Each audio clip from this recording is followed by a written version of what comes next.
Steffen and I have done actually quite a few of these around the country. And I guess our point is to show all of you that the judges and the trainers really do speak the same language. A lot of times, I think riders will get a test from the judge and take it to the trainer, and the trainer will go, "What the hell were they thinking?" Right? And I see quite a few judges here as well. And we try really hard as a group to tell the riders why we're giving our marks and explain those. And so my job during the symposium is to talk about the levels, talk about what I expect. And since I'm a judge, trainer, and examiner, I can tell you that that's what we teach the other judges. And that there's a certain standard we want from each horse, a certain balance. We'll go through the movements. We'll talk about why this horse is getting that score.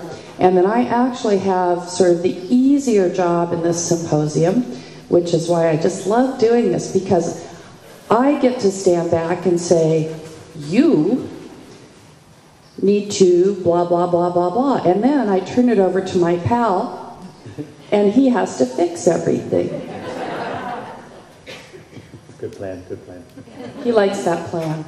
So, and he talks more as we go along. We'll also put him on some of the horses, which is always, I think, fascinating for everybody to watch Steffen ride. He's a fabulous rider. So, I guess we should have our horses come in. We have our 3 horses. And let's introduce the riders. Mara. Where's Mara? It looks like by the name of your horse you would be the Frisian. Okay.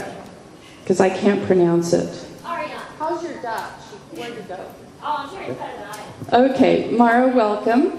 And Mara, you're our, how old is he? 7 years old. Training level championships. Great. And Lisa? Okay. Lisa is our sort of pre-St. George example. Okay, so we'll say you're like we're going to make you like our 3rd, 4th level example. Okay, and Barbara? Okay, and Barbara's going to be our Grand Prix example. So,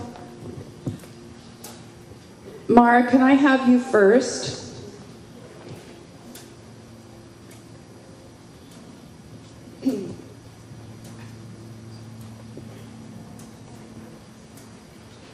Okay, and just walk, please. And just, can you stand just like this and just let him kind of relax. Now, he's a Frisian, so this isn't sort of the best example we have, because usually with a training level horse, you think of a horse that's a little bit more level. All right, we're going to talk about in the symposium 3 kinds of balance: downhill, level, uphill. Okay? Now, if you were just, this is good to see, good boy. Kind of come down here a little bit, good boy.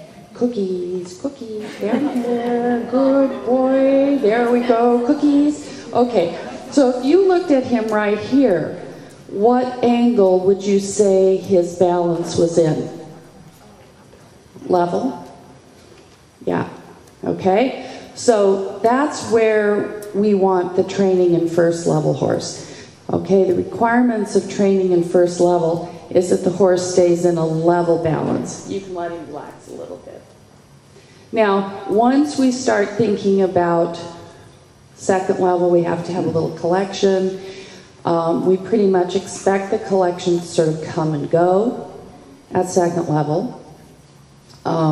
We've talked over and over in the test riding committee about, hey, wouldn't it be a great idea that we would say interworking trot, turn right, develop collected trot between, you know, R and B or whatever, and then shoulder in and collected trot.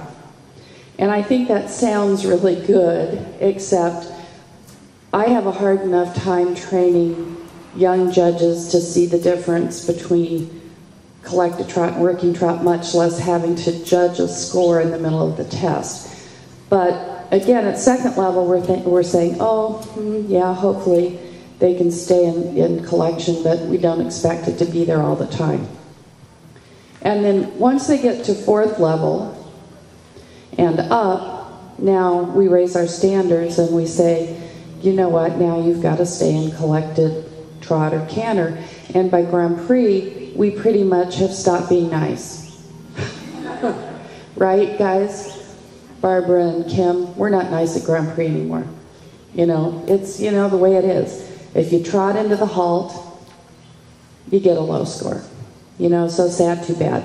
That's life. Okay?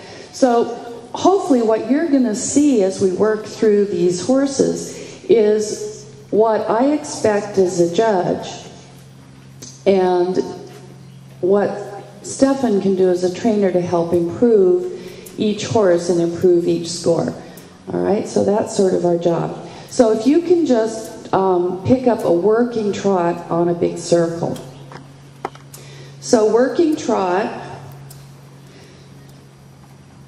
again, the balance should be level. Okay, you're going to say, what happens if my horse is uphill at training level? Well, good for you. You're an overachiever. You get a higher score. Okay? Now let's remember that when we use the scores, we talk about attaching a word to each score. So what is 10? Do you know what that word is? Excellent. What is 9? Very good. What is 8? Good. What is 7? Yeah, fairly good. What is 6? Satisfactory. What is 5?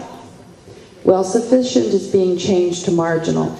We have tried, no, truly, we have given up on the FEI. We've asked them to use the word marginal, and they won't, so we're going to change it.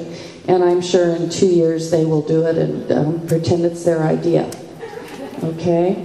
So if the other two of you could stay sort of down at the other end. No, you can't. We want you to be shocked and surprised. So we are going to change 5 to marginal because it really means marginal. You would be getting like a D in school. If you get a 6, that's a C. You're barely passing, okay? A 4 is insufficient, right? 3 is fairly bad. I mean, to me, what's the difference between fairly bad, bad, and you didn't do it?